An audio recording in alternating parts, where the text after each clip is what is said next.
Hello दोस्तों, स्वागत है आप सभी का आईएएस विद अरिहंत में। और हम इस यहाँ पे लगातार चला रहे हैं एक सीरीज जिसका नाम है सामान्य विज्ञान और तकनीकी।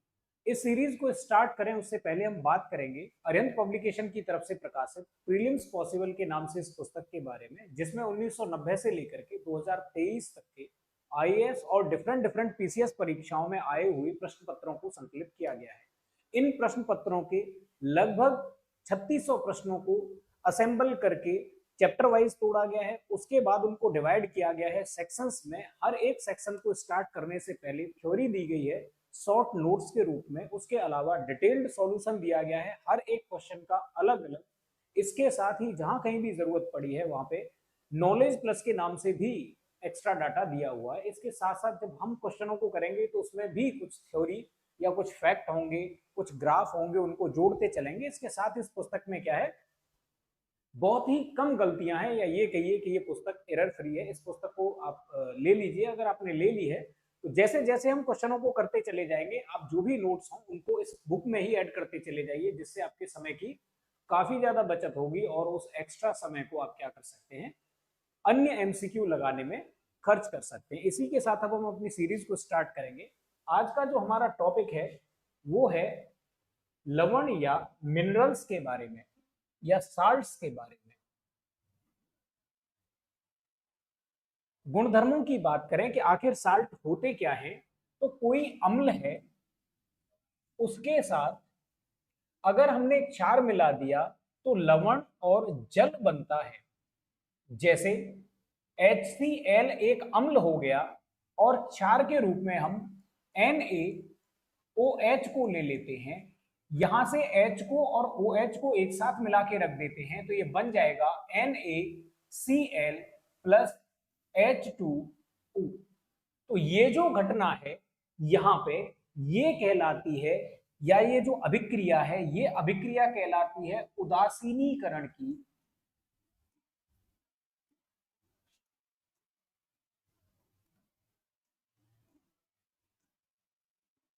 अभिक्रिया।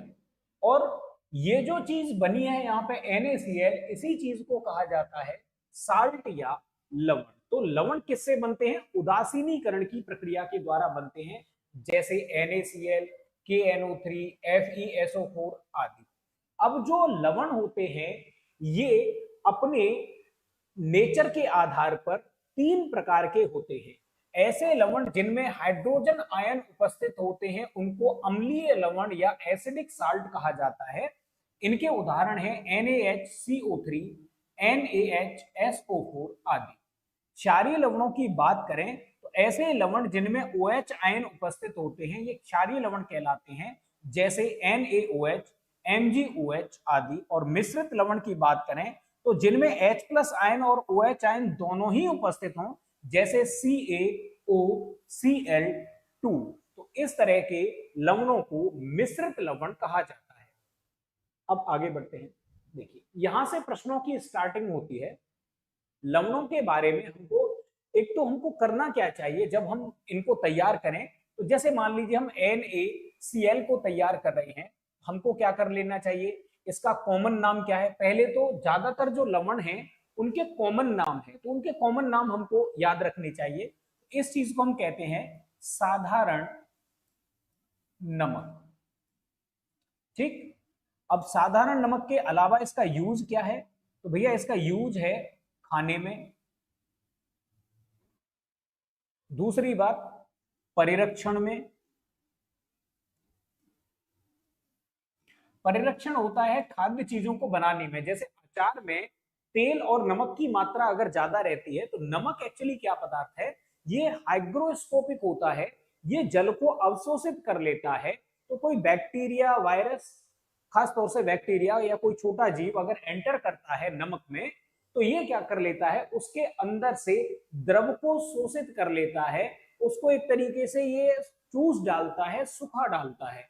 अब अगर वो जीवाणु सूख जाएगा तो उसकी मृत्यु हो जाएगी। इसलिए बहुत लंबे समय तक मांस को चलाने के लिए या चीजों को परिरक्षित करने के लिए, उनको सुरक्षित रखने से, सड़ाने से बचाने के लिए उनको नमक में लपेट करके रखा जाता है, या उनमें ज्यादा नमक डाला जाता है। जैसे अचार में काफी सारी मात्रा में नमक डाला जाता है। तो परिरक्षण में इसका प्रयोग किया जाता है।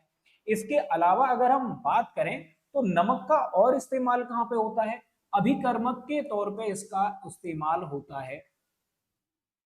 इसके अलावा HCl बनाने में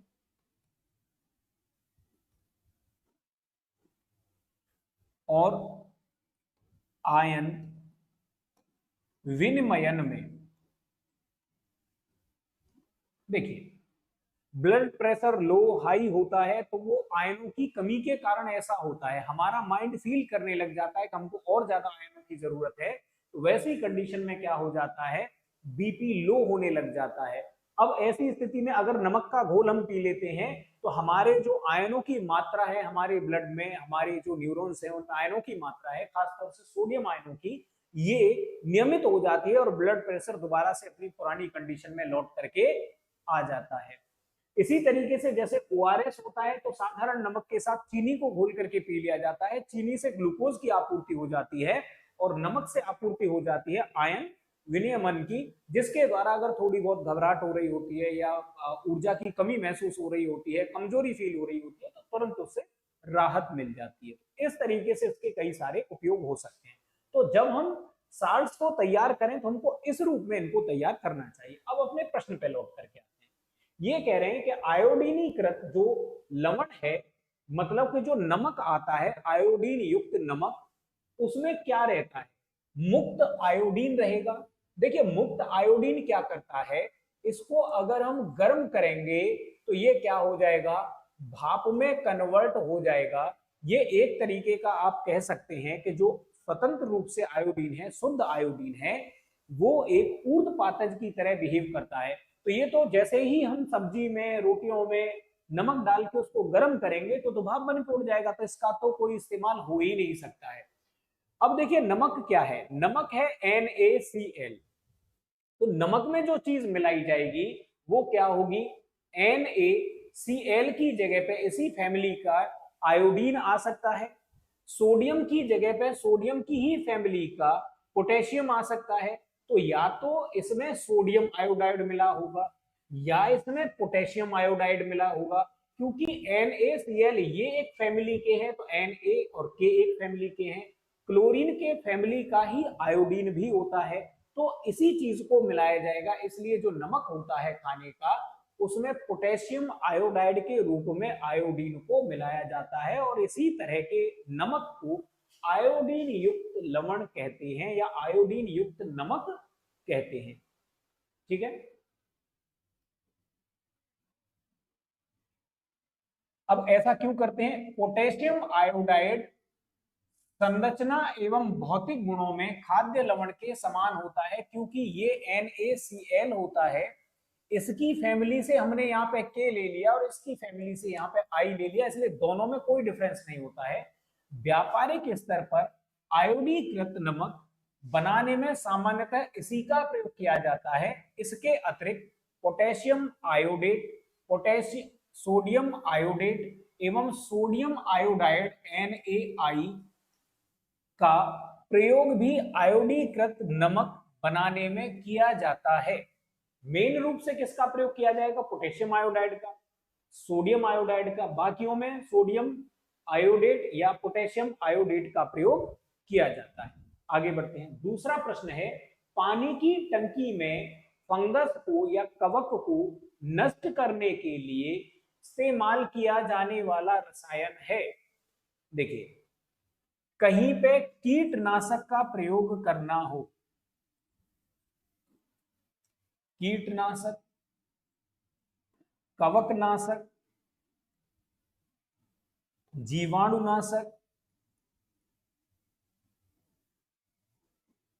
इन सब की जो प्रॉपर्टी है वो कॉपर सल्फेट में पाई जाती है।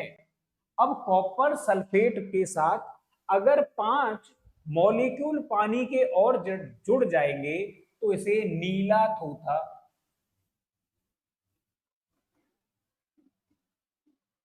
भी कहा जाता है। आगे बढ़ते हैं। तो कॉपर सल्फेट का इस्तेमाल करते हैं लोग पानी की टंकी में कवक को नष्ट करने के लिए।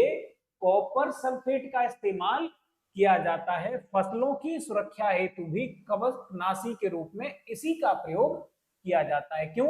क्योंकि इसमें कवकनाशी, शाकनाशी, शाक मतलब जो खरपतवार हो जाते हैं, और कीटाणुओं को मारने का इसमें गुण पाया जाता है। इसलिए कवकों को अगर हटाना है, शैवालों को टंकी में से हटाना है, जो काई लग जाती है उसको हटाना है, तो हम क्या करेंगे, CuSO4 का इस्तेमाल कर डालेंगे। अब देखिए, कॉपर सल्फेट का जलीय घोल अम्लीय होता है क्योंकि इस लवण का क्या हो जाता है, कहता है अपोहन हो जाता है, वैद्युत अपघटन हो जाता है, जल अपघटन हो जाता है, प्रकाश अपघटन हो जाता है। अपघटन का मतलब है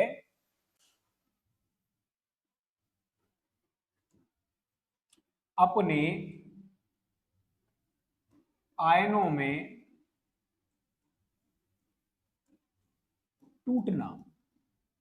तो अगर ऐसा बिजली की उपस्थिति में हो रहा है, वैद्युत की उपस्थिति में हो रहा है, तो उसको वैद्युत अपघटन कहेंगे।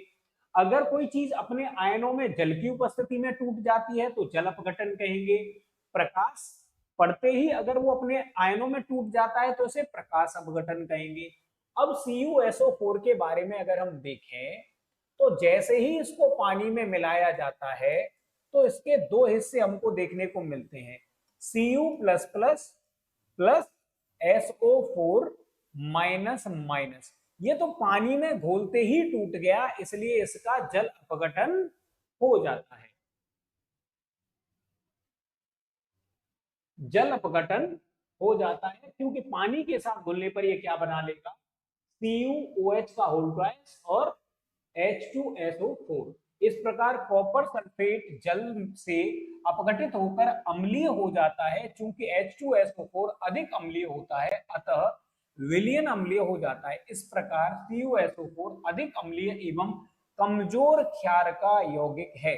अब यहाँ पे नॉलेज प्लस के बारे में बात करते हैं। अम्ल जल में घोले जाने पर H+ आयन या हाइड्रोजन आयन या H3OH+ हाइड्रोनियम आयन देते हैं।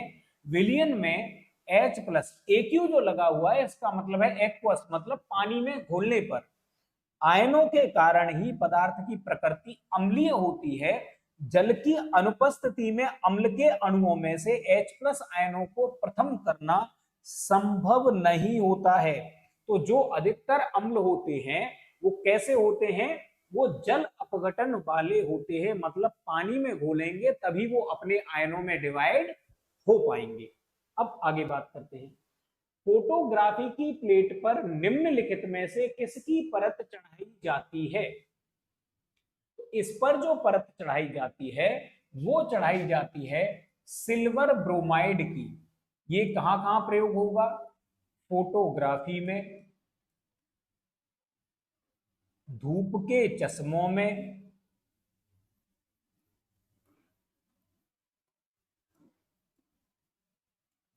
इसका प्रयोग किया जाता है। ये होता क्या है, धूप में स्वतः काली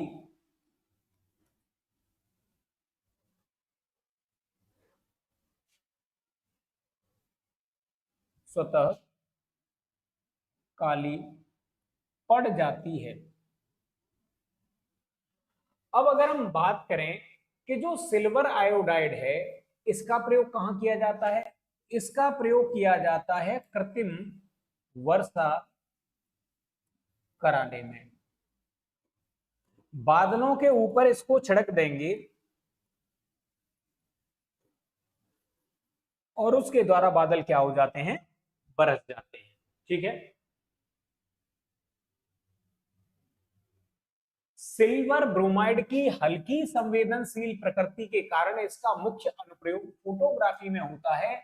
इसका उपयोग अवरक्त अनुप्रयोगों के लिए प्रकाश संवेदनशील चश्मे, अभी हमने कहा था फोटोग्राफिक या ये जो चश्मे हैं धूप के चश्मे, ये क्या है, प्रकाश संवेदनशील चश्मे, मतलब धूप के चश्मे। कुछ चश्मे आपने देखे होंगे धूप में जाते हैं तो काले पड़ जाते हैं, बाकी फिर छांव में आते हैं तो फिर से वो सफेद हो जाते हैं। उस टाइप के चश्मे बनाने के लिए एवं अर्धचालक के लिए भी इसका प्रयोग किया जाता है। आगे बढ़ते हैं। देखिए फोटोग्राफी में स्थायीकरण के रूप में होने वाला रसायन है सोडियम सल्फेट। अब ये फैक्चुअल इंफॉर्मेशन है, आप इसमें ये कहें कि नहीं इसका सही आंसर कैसे निकालेंगे, तो फैक्चुअल इंफॉर्मेशन है। देखिए क्वेश्चन दोनों तरह के आते हैं। एक क्वेश्चन वो आते हैं जिनमें एग्जैक्टली फैक्ट आपसे मांगा होता है, दूसरे टाइप के क्वेश्चन वो होते हैं जिनमें सिद्धांत काम करते हैं, जिनमें आप लॉजिक का इस्तेमाल कर सकते हैं। अब इस क्वेश्चन में लॉजिक नहीं है, अगर आपको याद है तो याद है, नहीं याद है तो नहीं याद है, इसमें कोई लॉजिक वगैरह उस तरह से काम ज्यादा नहीं कर पाता है। तो सोडियम थायोसल्फेट को हाइपो भी कहते हैं। इसका प्रयोग क्या किया जाता है, जैसे जो नेगेटिव फोटो होता है ना, जो रील वाले कैमरे आते थे, अभी तो आजकल डिजिटल कैमरे आ रहे हैं, जो रील वाले कैमरे आते थे उनमें फोटो खींचते थे, तो उसके बाद एक अंधेरे कमरे में ले जाकर के एक सॉल्यूशन में उस रील को डुबा दिया जाता था, जिससे वो रील परमानेंट हो जाती थी, और फिर उसको जब धूप में लाते थे तो उसको कोई प्रभाव नहीं पड़ता था। तो ये रील को या नेगेटिव फोटो को स्थायी करने हेतु इसका प्रयोग किया जाता है। ठीक है,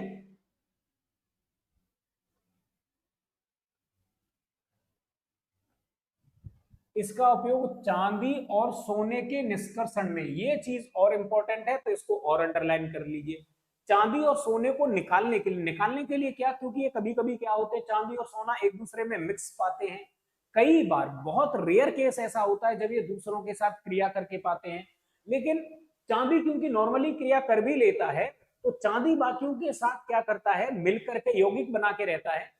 सोना जो होता है, प्लेटिनम सोना, ये नोबल धातु कहलाती है, ये नॉर्मली क्रिया नहीं करते, तो सोना तो शुद्ध रूप में पा जाएगा आपको, लेकिन चांदी अगर उसके साथ है तो वो किसी न किसी के साथ मिली हुई अवस्था में रहेगी, तो वहां से अलग करने के लिए भी हाइपो का प्रयोग किया जाता है, या सोडियम थायोसल्फेट का प्रयोग किया जाता है। आगे बढ़ते हैं। ये कह रहे हैं कि कुछ धातु ऑक्साइड अम्ल एवं क्षार के साथ विक्रिया कर नमक और पानी बनाते हैं, उन्हें उभयधर्मी ऑक्साइड कहते हैं। उभयधर्मी ऑक्साइड के उदाहरण हैं, ये भी देखिए फैक्चुअल इंफॉर्मेशन है। उभयधर्मी का मतलब हो गया जिसमें अम्ल के भी लक्षण हो और जिसमें क्षार के भी लक्षण हो, दोनों के गुण जिसमें उपस्थित हो। उदासीन फिर क्या होता है, न अम्ल हो न क्षार हो, उसको उदासीन कहते हैं। तो यहां पे मैं समझता हूं ये इसका आंसर ठीक होना चाहिए, सॉरी बी, Al2O3ZNO, ये भी फैक्चुअल इंफॉर्मेशन है, तो इसको जो डाटा है इसको क्या कर लीजिए, क्लब करते जाइए, अंडरलाइन करते चले जाइए। देखिए एल्युमिनियम और जिंक जैसी धातु ऑक्साइड अम्ल एवं क्षार के साथ क्रिया कर नमक जैसे NaCl एवं पानी बनाते हैं, इन्हें उभयधर्मी ऑक्साइड कहते हैं। नमक का मतलब देखिए हमेशा NaCl नहीं होता है, Al2O3 और ZNO उभयधर्मी ऑक्साइड के उदाहरण है। यहां से ये चीज अंडरलाइन कर लीजिए, बस ये हमारे काम की है।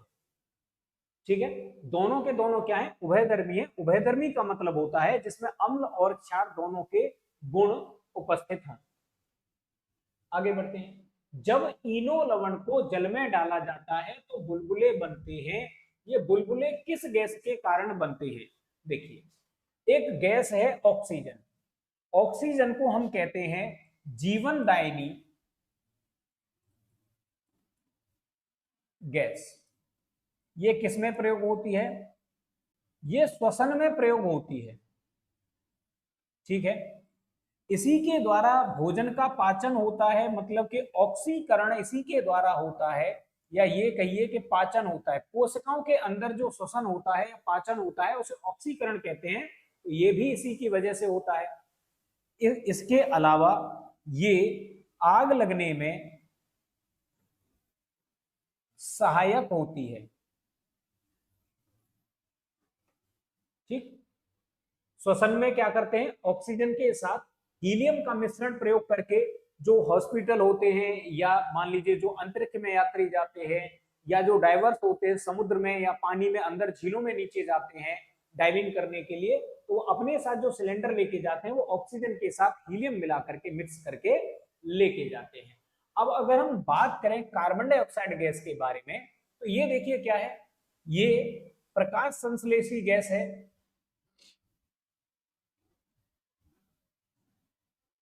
भाई ये ना हो तो प्रकाश संश्लेषण नहीं होगा, प्रकाश संश्लेषण नहीं होगा तो पौधे खाना नहीं बनाएंगे, पौधे खाना नहीं बनाएंगे तो बाकी जितनी भी दुनिया की चीजें हैं अधिकतर पौधों के खाने बनाने के ऊपर ही निर्भर हैं। इसलिए पौधों को उत्पादक कहा जाता है, और हम जैसे जो जीव हैं उनको उपभोक्ता कहा जाता है, उनको कंज्यूमर्स कहा जाता है। कुछ ऐसे जीव होते हैं जो डायरेक्ट पौधों को खाते हैं, उनको शाकाहारी कह दिया जाता है। कुछ उन शाकाहारियों को जिन्होंने पादप से अपना भोजन प्राप्त किया है, तो शाकाहारियों को खाने वालों को हम मांसाहारी कह देते हैं। कुछ ऐसे जीव भी हैं जिनको मौका मिलता है तो वो मांसाहार कर लेते हैं, जिनको मौका मिलता है तो वो शाकाहार कर लेते हैं। ऐसे जीवों को सर्वाहारी कहा जाता है, ओमनिवोरस कहा जाता है। कुल मिला के प्रकाश संश्लेषण इस पृथ्वी के लिए बहुत ही, या इस जीवन के लिए बहुत ही आवश्यक अंग है, जो बिना कार्बन डाइऑक्साइड के पॉसिबल नहीं होता है। ये क्या करता है, ये थोड़ा सा अम्लीय होता है नेचुरल में, इसका जो सॉरी नेचर है वो अम्लीय होता है। इसके अलावा कार्बन डाइऑक्साइड क्या करता है, आग बुझाने का काम करता है।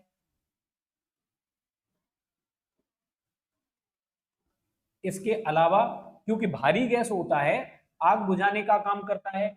जितने भी चाहे इनो हो या कोल्ड ड्रिंक हो, उनमें CO2 ही डाला जाता है, और जब इसको जमा दिया जाता है, ठंडा कर दिया जाता है, तो इसी चीज को, कार्बन डाइऑक्साइड को, ड्राई आइस भी कहा जाता है।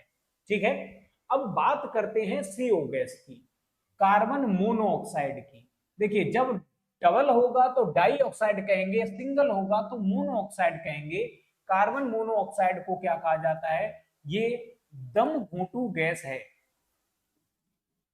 इसके अलावा देखिए कार्बन डाइऑक्साइड कैसी है, ये ग्रीन हाउस गैस है, ये दम घोंटू गैस है। ये क्या कर देती है, कार्बोक्सी हीमोग्लोबिन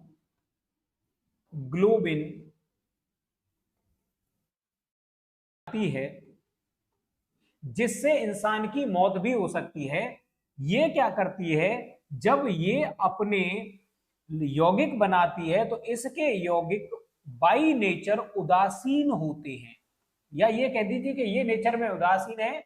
और कार्बन डाइऑक्साइड की बात करेंगे तो ये एसिडिक होती है बाई नेचर। हाइड्रोजन की बात करें, सबसे हल्की गैस। इसके अलावा सबसे बेहतर ईंधन, सबसे ज्यादा ऊर्जामान। इसके अलावा क्रायोजेनिक में प्रयोग। इसके अलावा फ्यूल सेल में इसका प्रयोग किया जाता है, और इससे भी अलावा जब ऑक्सीजन के साथ इसको मिला दिया जाता है तो पानी बनाने में इसका इस्तेमाल किया जाता है। तो हमें तो इनो से मतलब था, तो हमारा आंसर तो ऑलरेडी हमको पहले ही मिल चुका है। अब आगे बढ़ते हैं, ऑलरेडी इसको कर चुके हैं। इतना इसमें काम की चीज है कि जो इनो है, इनो सिट्रिक अम्ल, सोडियम बाइकार्बोनेट और सोडियम कार्बोनेट का मिश्रण होता है। बस ये चीज यहाँ पे काम की है पूरे इसमें एक्सप्लेनेशन में। आगे बढ़ते हैं, निम्नलिखित में से कौन सा सही सुमेलित नहीं है। दूध या मैग्नीशिया या मिल्क ऑफ मैग्नीशिया की अगर हम बात करें तो ये एंटा एसिड का काम करता है। हमने पिछली क्लास में भी इस चीज को पढ़ा था कि पेट में जब अम्लता बढ़ जाती है, एसिडिटी बढ़ जाती है, तो हम क्षारीय पदार्थों का यूज करते हैं जिससे पेट का HCl बैलेंस हो जाता है। तो ये मिल्क ऑफ मैग्नीशिया क्या करता है उसका काम प्रति अम्ल का काम करता है। लिथियम बाइकार्बोनेट है, ये गठिया का प्रचार करता है, ये भी सही सुमेलित है। सिल्वर आयोडाइड का प्रयोग कृत्रिम वर्षा में किया जाता है, अभी हमने पिछले क्वेश्चन में ही इस चीज को देखा था। सिल्वर ब्रोमाइड का प्रयोग किया जाता है किसी चीज को डार्कर बनाने के लिए, जैसे ही प्रकाश की उपस्थिति में जाएगा तो ये काला पड़ जाता है। लेकिन सिल्वर आयोडाइड का प्रयोग किया जाता है आर्टिफिशियल रेनिंग के लिए, लेकिन प्रकाश संश्लेषण के लिए, कृत्रिम प्रकाश संश्लेषण के लिए किसी सिल्वर ब्रोमाइड का इस्तेमाल नहीं किया जाता है। तो यही हमारा ऑप्शन क्या हो जाएगा, सही हो जाएगा, क्योंकि उसने क्या पूछा है, कौन सुमेलित नहीं है। फोटोग्राफी में होता, अभी इस क्वेश्चन को हल किया था हमने सिल्वर ब्रोमाइड वाले को। आगे बढ़ते हैं। अब देखिए ये कह रहा है कि निम्नलिखित कथनों पर विचार करिए और बताना है हमको। ये कह रहा है आयनी यौगिक अल्कोहल में अविलेय होते हैं। आयनी यौगिक होते हैं तो अभी हमने पढ़ा था, जैसे एसिड्स के बारे में पढ़ा था कि जो आयनी यौगिक होते हैं उनको जब पानी में घोला जाता है तो पानी में घोलने पर ये अपने आयनों में विभाजित हो जाते हैं। इस क्रिया को जल अपघटन के नाम से जाना जाता है। एल्कोहल एक कार्बनिक पदार्थ है, कार्बनिक पदार्थ होने के कारण ये आयनी यौगिकों को अपने अंदर नहीं घोलता है, इसलिए ये इसमें अवलेय होते हैं। ठोस अवस्था में आयनी यौगिक विद्युत के उत्तम चालक होते हैं। भैया ठोस अवस्था में नहीं होते, ये जब घुलित अवस्था में होते हैं, घुलित अवस्था में तभी ये अच्छे चालक होते हैं। ठोस अवस्था में तो कोई मुक्त आयन होगा ही नहीं, आयन नहीं होगा तो ये सुचालक नहीं होंगे उस टाइम पे। तो केवल और केवल सही कथन पूछा है, इसलिए एक हमारा सही कथन हो जाएगा। ऑलरेडी इसको एक्सप्लेन कर दिया कि मुक्त इलेक्ट्रॉन नहीं होंगे, कोई आयन नहीं होगा, इसलिए वैद्युत का चालन नहीं होगा। अतः ठोस अवस्था में आयनिक यौगिक वैद्युत के चालक नहीं होते हैं। ठीक है, आगे बढ़ते हैं। विरंजक चूर्ण के लिए कौन सा कथन असत्य है? विरंजक चूर्ण मतलब ऐसा चूर्ण जो रंग को उड़ा देता है, रंगीन चीजों को सफेद कर देता है या उनके कलर को खत्म कर देता है, उसको क्या कहते हैं हम? विरंजक चूर्ण कहते हैं। अब ये कह रहे हैं कि ये जल में अधिक विलेय होता है। देखिए ये अधिक नहीं होता है, ये जल में होता है कम विलेय। अब ये फैक्चुअल इंफॉर्मेशन है तो आपको याद करनी पड़ेगी। एक तो ये तरीका है कि आप फैक्ट याद करिए, दूसरा ये तरीका है कि आप उसको बाकी के अगर और फैक्ट याद हैं तो उनके आधार पर निकाल सकते हैं। जैसे ये हल्के पीले रंग का होता है, बिल्कुल ये ऑक्सीकारक होता है। ऑक्सीकारक होता है मतलब ऑक्सीजन से क्रिया कराता है, बिल्कुल। तनु अमीन निष्कासित करता है, हाँ जी, क्योंकि ये कैल्शियम के साथ क्लोरीन की क्रिया के द्वारा बनाया जाता है। तो अगर ये तीनों सही है तो पहला क्या हो जाएगा? नहीं होगा। विरंजक चूर्ण के संदर्भ में एक विरंजक चूर्ण जल में बहुत कम विलेय होता है। कैल्शियम हाइपोक्लोराइड या कैल्शियम ऑक्सीक्लोराइड एक अकार्बनिक यौगिक है। इसे विरंजक चूर्ण या ब्लीचिंग पाउडर भी कहते हैं। इसका रासायनिक सूत्र CaOCl2। अब ये चीज थोड़ी सी अंडरलाइन करने वाली है।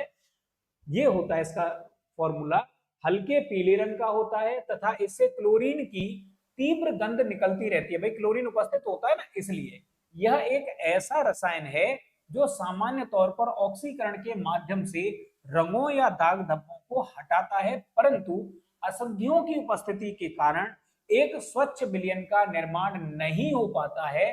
तनु अम्ल से अगर इसकी अभिक्रिया कराएंगे तो हमको क्लोरीन गैस मिल जाएगी। यहां क्रिया हुई तो CaCl2 प्लस H2O और बाकी की एक क्लोरीन का अणु गैस के रूप में मुक्त हो गया है। आगे बढ़ते हैं। बेकिंग सोडा का फॉर्मूला है, देखिए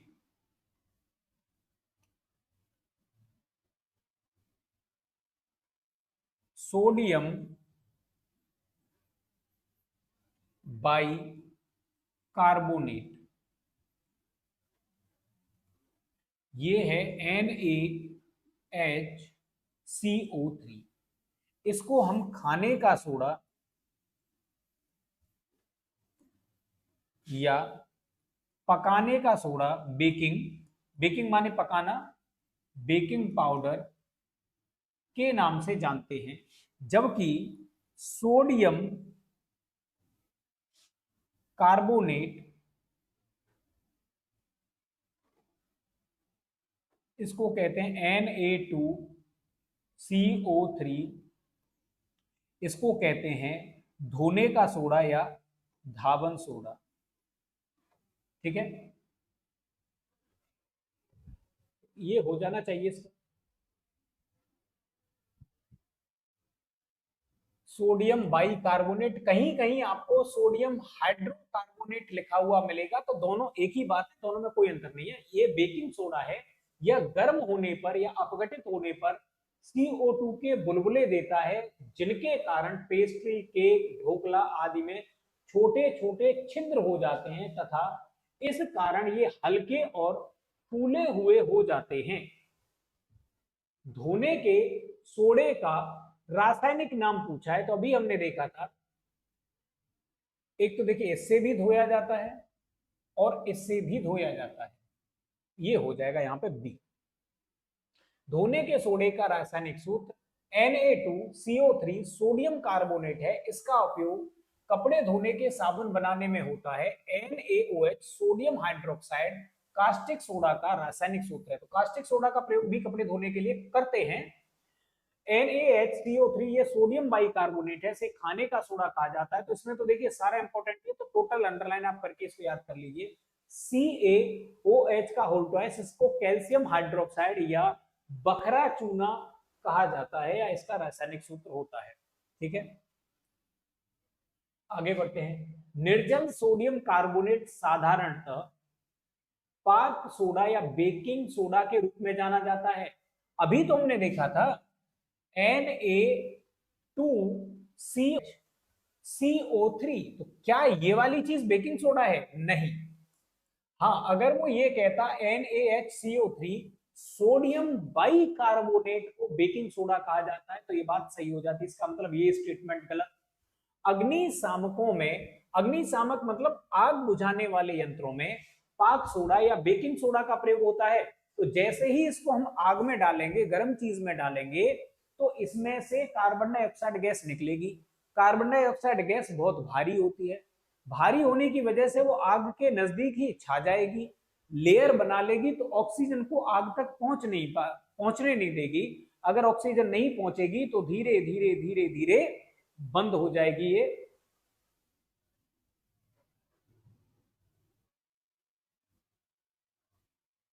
एक मिनट, रुक गया है क्या? रुक गया है क्या वो? ठीक,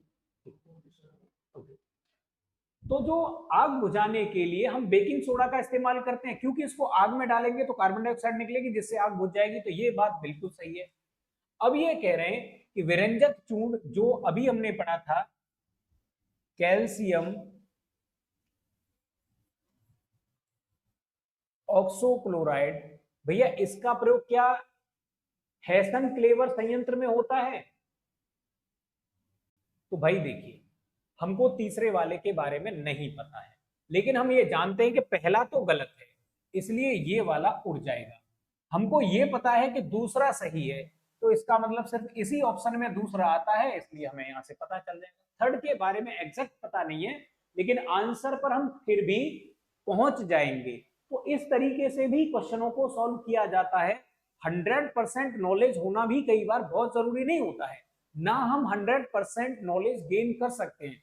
भाई हर चीज की एक लिमिट है ना, अगर सारा का सारा चीज यही साइंस में ही लगा देंगे, तो बाकी और भी सब्जेक्ट हैं, करंट अफेयर भी आपको याद करना है, इतिहास भी याद करना है, तो कई बार क्या करना चाहिए, ये देखना चाहिए कि हमारे किस एक बेसिक डाटा के आधार पर क्वेश्चन को सॉल्व किया जा सकता है। आगे देखते हैं। विरंजक चूर्ण का जो उत्पादन है वो हेसन क्लेवर संयंत्र में होता है। तो अंडरलाइन तो आपको इसलिए करना है कि यूपीएससी ऑलरेडी इस क्वेश्चन को पूछ चुका है, तो ये हेसन क्लेवर संयंत्र का प्रयोग किया जाता है। कल को क्वेश्चन में दे देगा CaOCl2, फिर और 2-3 NaHCO3 या Na2CO3 या निम्न में से कोई नहीं, इस तरीके से आपके सामने रख सकता है। तो आप इस चीज को याद रखिएगा, में होता है यह रसायन ऑक्सीकरण के माध्यम से दाग धब्बों को हटाता है। अब देखते हैं यहाँ पे नॉलेज प्लस क्या है। सोडियम कार्बोनेट या Na2CO3.H2O को सामान्यतः वाशिंग सोडा कहते हैं। निर्जल सोडियम कार्बोनेट सोडा एस है, इसका जलीय विलयन क्षारीय है, यही कारण है कि इसका उपयोग अपमार्जक के रूप में किया जाता है। आगे बढ़ते हैं। अब हमको मैच करना है जो सूची 1 है उसको सूची 2 के साथ और फिर सही ऑप्शन तक पहुंचना है। देखिए, हमने अभी पढ़ा था कि जो हमारी ब्लैक प्लेट होती हैं या जो हमारे नेगेटिव सम जिनको बोलते हैं फोटोग्राफी में, उनके स्थायीकरण के लिए किसका प्रयोग किया जाता है? तो सोडियम थायोसल्फेट का प्रयोग किया जाता है, जिसका निकनेम क्या होता है? हाइपो होता है। अब देखिए, डी सिर्फ इस एक ऑप्शन में मिलता है, तो ऑप्शन आपको सिर्फ एक डाटा याद है जो अभी ऑलरेडी हमने थोड़ी देर पहले ही इसका यूज किया था, आपका एक डाटा से ही काम चल जाएगा। अब हम बात करेंगे वॉशिंग सोडा की। कपड़े धोने के लिए सोडियम कार्बोनेट या Na2CO3 का प्रयोग किया जाता है, बिल्कुल सही बात है। कास्टिक सोडा की अगर बात करें तो सोडियम हाइड्रोक्साइड, ये भी डाटा थोड़ी देर पहले ही हमने रिवाइज किया था, NaOH का प्रयोग किया जाता है। नीलाथ होता है, अभी इसके बारे में भी बात करी थी, ये क्या करता है? कवकनाशी, शाकनाशी, जीवाणुनाशी या छोटे छोटे कीटों पतंगों को मारने के ये काम आता है। CuSO4, ये हो गया मैच। हम आंसर तक, सही आंसर तक पहुंच गए। एक डाटा भी अगर आपको कायदे से पता है तब भी इस तरह के क्वेश्चन देखने में बहुत टफ लगते हैं, लेकिन असल में इस तरह के क्वेश्चन ज्यादातर बार आप देखेंगे 70%, 80% बार ये क्वेश्चन सच में बहुत सिंपल से होते हैं। आपको एक या दो डाटा बस याद है, तब भी आप आंसर तक बड़े आराम से पहुंच जाएंगे। हाइपो का रासायनिक सूत्र सोडियम थायोसल्फेट Na2S2O3.5H2O होता है, तो एक तो ये याद कर लीजिए। बाकी देखिए, कास्टिक सोडा के बारे में ऑलरेडी हम बात कर चुके हैं, सोडियम कार्बोनेट या वाशिंग सोडा के बारे में ऑलरेडी बात कर चुके हैं, तो इस चीज को फिर से रिवाइज नहीं करना, आपको अंडरलाइन नहीं करना है। रिवीजन के टाइम पे फिर ये दिक्कत करेगी। ऑलरेडी हम बात कर चुके हैं इनके बारे में कि इनके क्या लक्षण है, क्या इनके गुण है, कहाँ यूज होते हैं। तो ये एक नई चीज है, इसका फॉर्मूला थोड़ा सा याद रखिए अगर हो सके तो। अब फिर से मैच करने के लिए आ गया। लिटमस का हम बार बार जिक्र करते हैं। लिटमस में क्या होता है? एक कवक और एक शैवाल मिलकर के सहजीवन में सिम्बायोटिक रूप में रहते हैं, जहां कवक क्या करता है? उस सहजीवन को या दोनों को पानी और लवणों की आपूर्ति करता है, जबकि शैवाल फोटोसिंथेसिस के द्वारा क्या करता है? भोजन निर्माण करता रहता है। तो इसलिए लिटमस प्राप्त किया जाता है लाइकेन नाम की एक सिम्बायोटिक जीव से। नाइट्रोजन की बात करें तो पैकेट में सीलबंद चिप्स को बंद करने के लिए इनका इस्तेमाल किया जाता है। अब आप कहेंगे कि भाई नॉर्मल हवा हमने क्यों नहीं भरी? नॉर्मल हवा अगर हम भर देंगे तो नॉर्मल हवा में ऑक्सीजन भी होगी, 21% ऑक्सीजन 78% नाइट्रोजन होती है ना, तो वो 21% ऑक्सीजन क्या करेगी? अगर कोई चिप्स है, तली भुनी कोई चीज है, तो उसमें तेल जरूर होगा, उस तेल के साथ ऑक्सीजन रिएक्शन कर लेगी, और जब तेल के साथ ऑक्सीजन रिएक्शन करती है तो बहुत ही बदबूदार पदार्थ का निर्माण करती है। अब चिप्स में से बदबू आने लग जाएगी तो भाई खरीदेगा कौन? इसलिए हमको पैकेट को फूला हुआ भी दिखाना है, चाहे तो हम उसको क्या कर सकते हैं? एकदम से पिचका सकते हैं, लेकिन उस कंडीशन में चिप्स फूट जाएंगे। हमको पैकेट को फूला हुआ भी रखना है ताकि उसमें चिप्स क्या रहे? सेफ साइड रहे। तो और हमें उसमें ऑक्सीजन भी नहीं चाहिए, तो एक ऐसी गैस भरनी पड़ेगी जो सामान्य स्थितियों में, सामान्य अवस्थाओं में खाद्य पदार्थों के साथ कोई रिएक्शन नहीं करती है। ऐसी गैस नाइट्रोजन है, जिसको भर दिया जाता है। अब देखिए, ए मिल गया 4 से, तो ये गया और ये भी गया। अब आंसर या तो ए होगा या बी होगा। बी मिल गया 3 से, बी मिल गया 3 से, बी मिल गया 3 से। अब यहां तक डाटा अभी हमारा काम नहीं कर रहा है। हाइड्रोजन परऑक्साइड की बात करें या कैल्शियम हाइड्रोक्सी पायराइड की बात करें तो ये क्या होता है? ये दांतों का एनेमेल बनाता है। हाइड्रोजन परऑक्साइड की बात करें तो ये क्या करता है? हाइड्रोजन पेरोक्साइड एक नया तत्व आ गया यहाँ पे, H2O2 इसको कहा जाता है। आपने देखा होगा, कभी गौर किया हो तो कहीं घाव हो जाता है तो डॉक्टर पानी जैसा कुछ 2-3 बूंद डालता है, उसमें से झाग स्टार्ट हो जाते हैं और रुई से फिर उस घाव को साफ कर देता है। तो वो चीज क्या होती है, पेरोक्साइड ही होती है। तो पेरोक्साइड का प्रयोग कहाँ किया जाता है, छोटे छोटे जीव जंतुओं से घाव की सुरक्षा करने के लिए, अर्थात एंटी माइक्रोबियल एजेंट के रूप में इसका इस्तेमाल किया जाता है। तो डी मिल जाएगा 2 के साथ, डी मिल जाएगा 2 के साथ, ए ऑप्शन हमारा सही हो जाएगा। अब ऑलरेडी इनके बारे में हम बात कर चुके हैं, तो मैच है, बस उनको बस भाषा के रूप में लिख दिया गया है। ओके, अब आगे प्रश्न की बात करते हैं। पूछ रहा है कौन सही नहीं है, नहीं पूछा है इस प्रश्न में। देखिए, जब भी आपसे हाँ पूछे सही है या सही नहीं है, आप तुरंत अंडरलाइन कर दीजिए, क्योंकि इस तरह के क्वेश्चनों में बहुत धोखा खा जाते हैं हम लोग। NaCl की मौजूदगी में पेरिस प्लास्टर या प्लास्टर ऑफ पेरिस की स्थापना दर में वृद्धि हो जाती है। सीमेंट में जिप्सम का प्रयोग उसकी स्थापन दर मतलब उसके जमने की जो दर होती है, सीमेंट में पानी घोल के रखेंगे तो थोड़ी देर बाद वो कठोर हो जाता है, इसी को सीमेंट का जमना कहा जाता है। यहाँ पे उसके लिए स्थापन दर का प्रयोग किया जा रहा है, वो मंद करने के लिए किया जाता है। ये बिल्कुल सही बात है। सभी क्षारीय मृदा धातु जलायोजित लवण उत्पन्न करते हैं। बेरियम और स्ट्रोंशियम प्रकृति में मुक्त रूप से पाए जाते हैं। भैया ये मुक्त रूप से नहीं पाए जाते हैं, बस ये गड़बड़ है। बाकी सब फिर क्या हो जाएंगे, अगर ये गड़बड़ है तो बाकी सब सही हो जाएंगे। ये भी सही हो जाएगा, ये भी सही हो जाएगा, ये मुक्त रूप से नहीं। ये तो बहुत एक्टिव है भाई।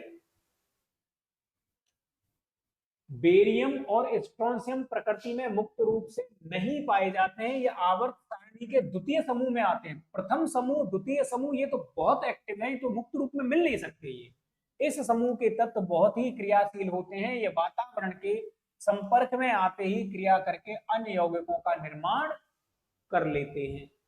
आगे बढ़ते हैं, फिर से मैच करने के लिए आ गया।